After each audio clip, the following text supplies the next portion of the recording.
Think about it, laypersons, that some of us are stewards and have been stewards for countless yearly appointments. Along comes Reverend New Pastor, who nominates several new stewards who are confirmed by the quarterly conference. These new stewards don't look like you. They don't think like you. What more, they have different ideas about evangelism and spiritual outreach. They come in dreads and locks. They speak with accents and broken English. They want to canvass the neighborhood using Facebook. They want to tweet, Twitter, Instagram, and hold meetings using Skype. They even want to elevate the level of fundraising to include some social activities held at the church. And to top it all off, Reverend New Pastor has decided that one of them will become Chairman Pro Tem. What are you going to do? How will you handle it, Mr. Learned and seasoned layperson? How will you remain anointed and committed? Will you jump up and angrily object because this is not how we do things? Will you attempt to shut down the innovative thinking and planning of this board? Or will you become excited about the new possibilities? Will you be resentful about being displaced as Chairman Pro Tem and fold up your arms and become a stumbling block? Or will you open your arms and use your vast knowledge and experience and collaborate on the type of training the church needs and ways it can happen? Let's look at the stewardesses.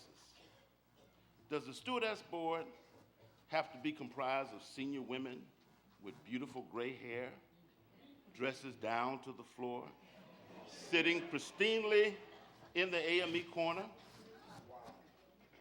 What do you do, laypersons, when young women are nominated for stewardesses and confirmed by the stewards? Do we segregate ourselves and say she is too young, her dress is too short, she's not ready to be in the position, she has not lived long enough, she does not know enough, and one of the things I hear all the time is she ain't paid her dues? What do we do? Will you reach out as an anointed and committed layperson? Don't get me started on the choir back in the 11th district, not y'all. Because I don't know my way around. I would run, but I don't know my way around. Don't get me started on the choir back home.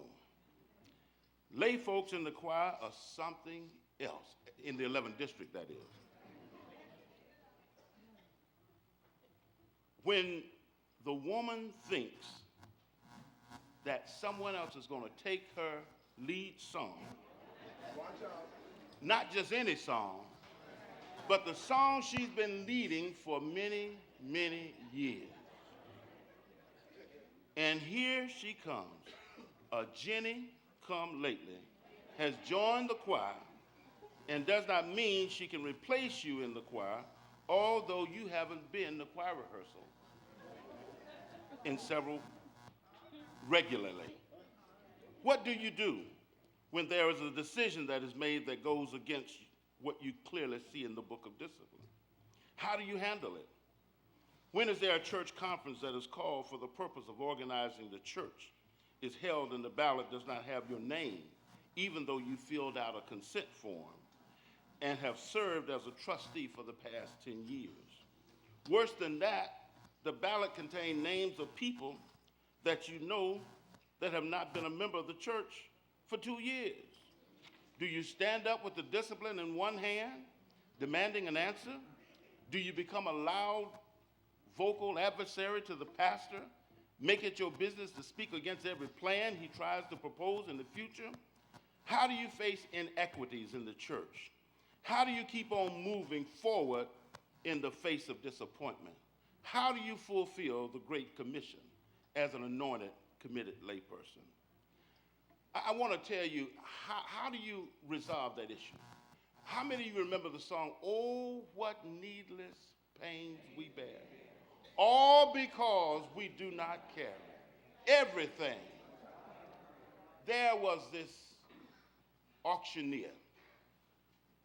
Many of you, if you're musically inclined, you know that the Stradivarius is one of the most expensive violins one can purchase. It has a very unique sound to it.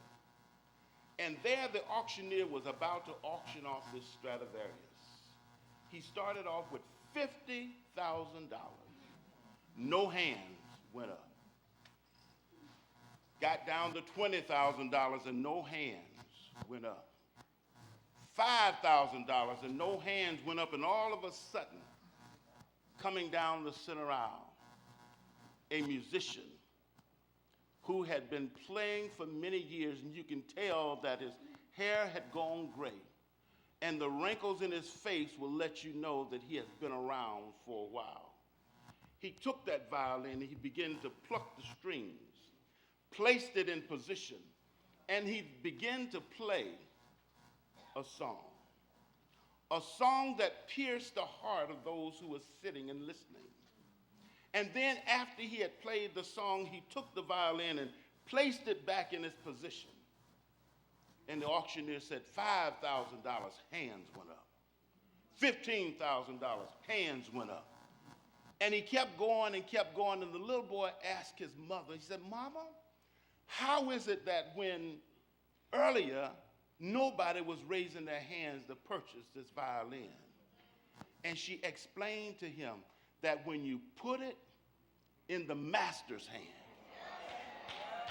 that's how you begin to solve issues that you have in your church. You must put it in the master's hand. All of these scenarios that I've talked about has happened in our churches on a regular basis. And with the onset of a new conference year, with new appointments, new elections, new committees, it's about to begin anew. But no matter what the answer is, we have to do everything in love.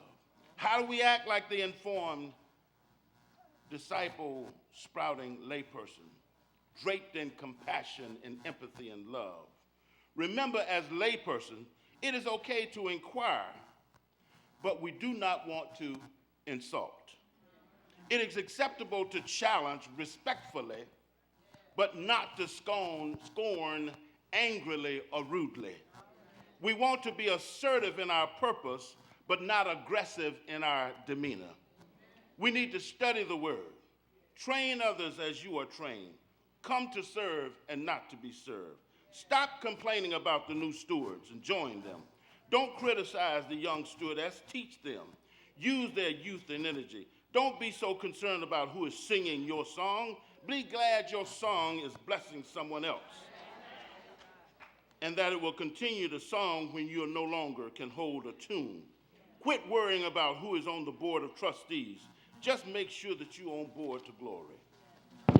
You know, one of the things that I found as leader, whether it's member of the lay organization, pastor, class leader, that there are times when it's a lonely road. And sometimes we have to just have a little talk with Jesus to make it all right. The membership is always complaining about this and about that. But you have to stop and you have to give them your testimony. And your testimony may sound like this: I've had some good days,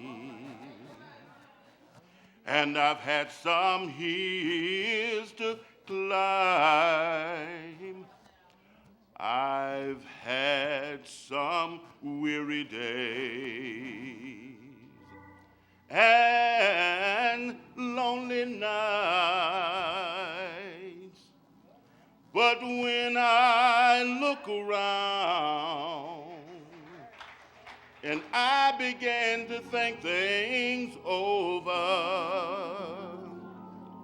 all of my good days outweigh my bad days. I won't complain.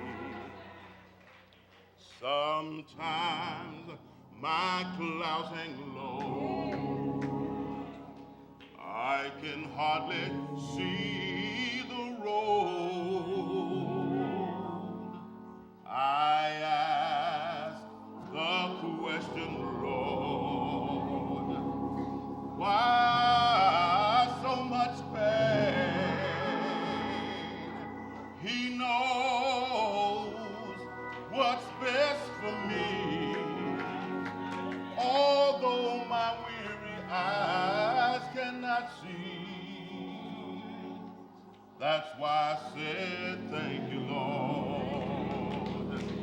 I won't complain.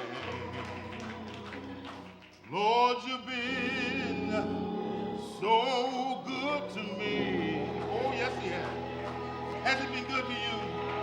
Yes, he's been mighty good to me. More than this old world could ever be. He's been so good to me. He drives all of my tears away. He turned my darkness into day. That's why I said thank you, Lord. Thank you, Lord. I won't complain. Thank you. Used to climb, but when I look around and think things over, all of my good days outweigh my bad days. I won't complain. Sometimes my head hangs low. I can barely see the road. I ask the question, Lord,